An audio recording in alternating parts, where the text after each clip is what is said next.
And I will now turn to the list of speakers of national human rights institutions and NGOs. And first on the list is Amnesty International.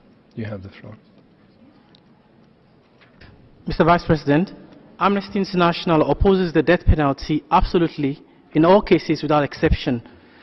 We are of the view that the death penalty always violates the right to life and is the ultimate cruel, inhuman and degrading punishment.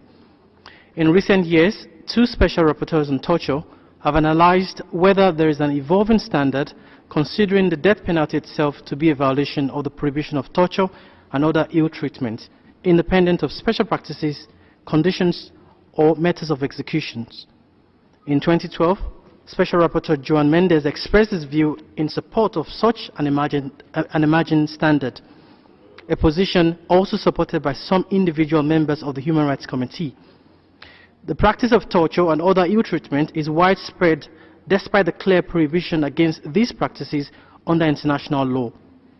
Amnesty International has recorded cases of people who were sentenced to death after trials partly or exclusively based on forced confessions allegedly extracted through torture or under duress in China, Bahrain, Iran, Japan, Saudi Arabia, Sudan, Taiwan, United Arab Emirates and Yemen.